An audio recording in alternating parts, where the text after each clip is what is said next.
a language becomes culture. Hey, my name is Sophie Bigman, and I want to talk to you about the Turkana tribe. Why this title, you could ask? Well, I hope you will be able to answer this question at the end of the screencast. First of all, some information about the Turkana tribe, where they are situated, for example. Africa, a continent with about 1,500 different languages divided amongst 52 countries. The Turkana tribe lives in one of the most inhospitable places on earth, the semi-arid desert that stretches across northern Kenya and southern Sudan. The Lake Turkana is named after them because the Turkana are the most predominant tribe in the area. But who are those people, and why are they so predominant? The Turkana tribe consists of 500,000 people. They are called fierce, uncontrollable, and fearsome people who fought back against the British who were trying to pacify the northern area of Kenya. This nomadic tribe has one creator, Akui, who is the bringer of rain. To the Turkana, this is synonymous with life. The Turkana tribe lives for their livestock, containing oxen, camels, goats, and sheep. Whilst trying to protect their animals, they became toughened warriors. The Kalashnikovs carried by all the young men confirms this. They are not afraid to fight and dare to raid the livestock of their neighboring tribes. The amount of animals is very important for the men of the tribe because their wealth is counted on the number of livestock. This explains the raiding. For the woman, the amount of beaded necklaces determines the prosperity. The Turkana tribe are nomadic, so the emerge of borders did not pull them down. These borders were seen as insignificant for this uncontrollable tribe. However, their homeland was eventually integrated into Kenya. The closed districts ordinance prevented all except a few officials to enter the area. In 1964, after independence, President Jomo Kenyatta repealed the ordinance giving people the right to travel through Turkana land again. Few did, so the Turkana were left alone during most of the 20th century.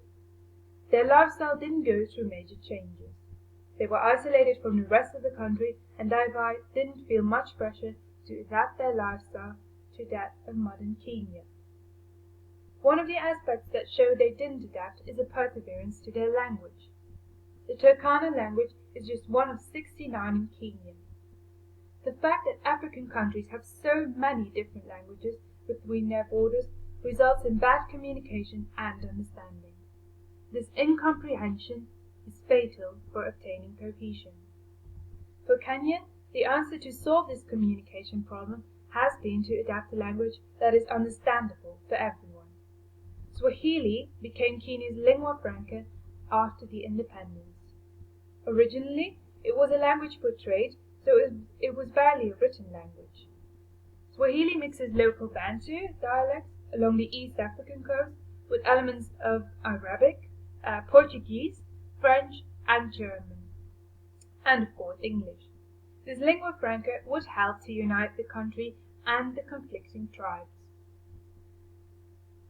The Turkana only use Swahili when trading, but not really on other occasions.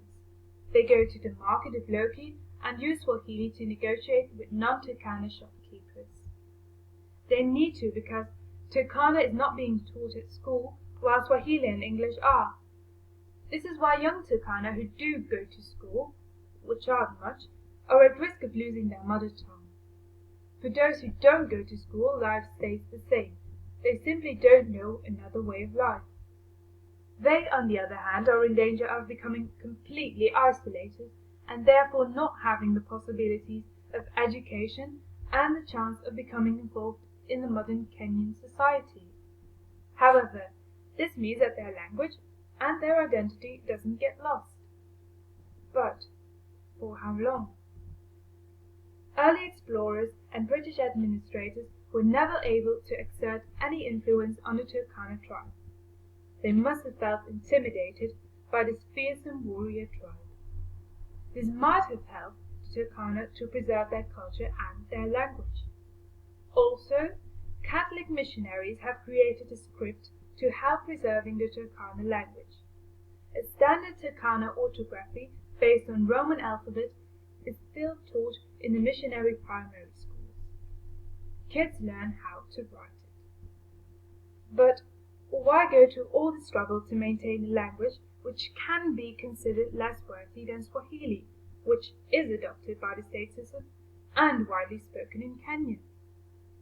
A Turkana warrior explained that expressing concepts such as Akui, their god, or to sing all their ritual songs and pass on their mythology to the next generation would be impossible in any other language.